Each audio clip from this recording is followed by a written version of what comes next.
नबी पाक सल्लल्लाहु अलैहि वसल्लम ने ना बहुत कम लोगों को बेवकूफ कहा है। हमारे जमाने में तो आम लफ्ज है ना बेवकूफ कहना। अल्लाह के रसूल सल्लल्लाहु अलैहि वसल्लम ने बहुत कम लोगों को बेवकूफ कहा। मुस्नद इमाम अहमद बिन हंबल की हदीस है, नबी करीम अलैहिस्सलातु वस्सलाम ने फरमाया वो अहमक है, वो बेवकूफ है।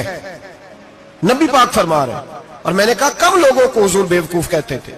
नबी करीम अलैहिस्सलातु वस्सलाम ने फरमाया वो बंदा बेवकूफ है जो सारा दिन अल्लाह की नाफरमानी करता है और फिर भी रब की रहमत की उम्मीद करता है, तो बेवकूफ है। सुबह से शाम तक लगा हुआ है, मैंने नहीं अल्लाह माननी, मैंने नहीं तेरी माननी, माज अल्लाह मैंने नहीं माननी। शाम होती है तो कहता है अल्लाह बड़ा मेहरबान है, बख्श देगा। तो बेवकूफ है। तू बता ना क्या मजबूरी थी नमाज ना पढ़ने की? किसने तुझे गन पॉइंट पे कहा था हराम खाने को? और फला आदमी की तूने गीबत की तो तेरा उसमें क्या फायदा था? ये जो तूने सिर्फ 10 बंदों को हंसाने के लिए झूठा लतीफा सुनाया, इसमें तेरा क्या नफा था? तू सुबह से शाम तक नाफरमानी करता है, शाम को कहता है अल्लाह करीम है माफ कर देगा, अल्लाह मेहरबान है माफ कर देगा। उस्ताद मेहरबान होता है कि नहीं? फेल क्यों करता है इम्तिहान में? बोले उस्ताद बाप होता है ना, उसका दिल करता है शागिर्द फेल हो जाए, तो क्यों करता है? लेकिन शागिर्द ने ज्यादती की, उसने पढ़ा नहीं। बड़ी प्यारी मिसाल मुल्ला रूमी लिखते हैं, कहते हैं मेरे गांव की एक बीबी थी, उस बीबी ने एक बछड़ा पाला हुआ था। देहातों में ना बूढ़ी माएं बछड़े को पेड़ा देती थी और नाम भी रख लेती थी। किसी ने मिठू नाम रखा होता था, किसी ने कोई नाम। कहते माँ ने बछड़ा रखा हुआ था, अम्मा उसको आवाज देती तो बछड़ा दौड़ा आता, अम्मा उसको पेड़ा खिलाती। बछड़ा बड़ा प्यारा था, जवान हो गया। अम्मा इसलिए बछड़ा पाल रही थी कि जब बछड़ा बड़ा हो जाएगा तो हल के अंदर बच्चे उसे लगाएंगे, खेती में हल चलाएंगे। बछड़ा बड़ा हो गया, अम्मा के बेटे कहने लगे अम्मा ला, तूने बड़ा खिलाफ ला लिया, इससे कोई काम लेते। हाल के आगे लगाया तो कहने लगा मैंने तो नहीं चलना।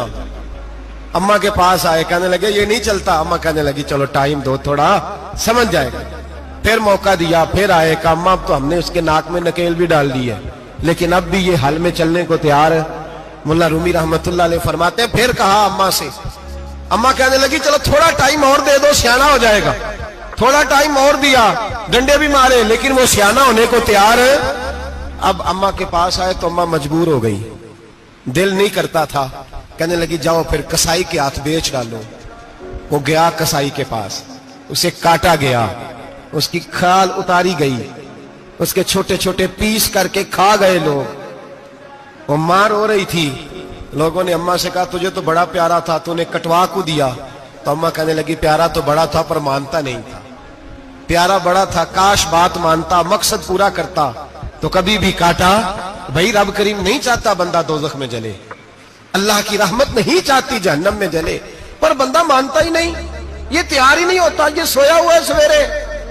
अब रब की रहमत तो नहीं चाहती कि बंदा जहन्नम में जाए, वो तो मेहरबान है, लेकिन रब करीम का कानून का तकाजा ये है कि जो अहकाम पूरे नहीं करेगा उसे फिर दोज़ख में ढाला जाएगा। तो हमारे बुजुर्ग फरमाया करते थे असल बात यह है कि अल्लाह नहीं मुसलमान को दोज़ख में डालना चाहता, मुसलमान अपनी मर्जी से छलांगे लगा रहे हैं, ये खुद छलांगे लगाता है, ये बाज नहीं आता। आप यकीन करें, तजर्बे की बात अर्ज करता हूं, हमारे बहुत सारे गुनाह ऐसे हैं जिन गुनाहों का हमारी दुनियादारी को भी कोई फायदा नहीं। मेरे हबीब करीम अलैहिस्सलाम ने मुसलमान को कहा है कि तेरा रब तो चाहता है कि बस तू आ जा, वो तुझ पे रहमत नाजिल कर देगा। आना तो शर्त है कि नहीं? आना तो शर्त है कि नहीं? अच्छा चले ये बताएं, जो आदमी यकम से लेकर 31 तारीख तक ड्यूटी करे, उसको तनख्वाह लेने जाना पड़ता है कि तनख्वाह घर आ जाती है? बोल के बताएं। फिर भी जाना पड़ता है, ओके मैंने ड्यूटी पूरी की है, फिर भी जाना पड़ता है। ड्यूटी पूरी करने के बावजूद तुझे तनख्वाह लेने, और हो सकता है कि यह भी कहा जाए अभी आई नहीं कल आना, हो सकता है यह भी कहा जाए परसों आना, यह भी मुमकिन नहीं कि फौरन। ओ खुदा के बंदे तू आता ही नहीं खुदा की रहमत लेने, तू उसके घर की तरफ रुजू ही नहीं करता, तू तवज्जो ही नहीं करता। तू कहता अल्लाह मेहरबान है, भाई मेहरबान तो है, तू रहमत लेने आया है, तूने को बहाना बनाया उसकी रहमत का। अल्लाह की रहमत कीमत नहीं मांगती, बहाना मांगती है, पर बता ना तेरा को बहाना है कि नहीं? मेरे नबी करीम सैयद आलम सल्लल्लाहु अलैहि वसल्लम ने फरमाया रब कीमत का सवाल और नहीं मांगता। यकीन करें नहीं मांग, बंदे कीमत मांगते हैं। आप 100 दफा मुस्कुरा के बात करें, एक दफा ना करें तो कहते हैं मौलवी साहब अमीर हो गए, अब तो सही सलाम भी नहीं लेते। एक दफा हो सकता है बेचारा पेट में दर्द हो रही हो, हो सकता है घर की को बहुत बड़ी टेंशन हो सकता है कोई मजबूरी हो। बंदे हमा वक्त कीमत मांगते हैं, हमा वक्त आप तंदुरुस्त हैं, हर वक्त आप कीमत अदा करते हैं तो लोग राजी हैं। लेकिन रब कहता तू कोई कीमत ना दे, कोई बहाना ही बना ले, तेरा रब तुझसे राजी हो जाएगा।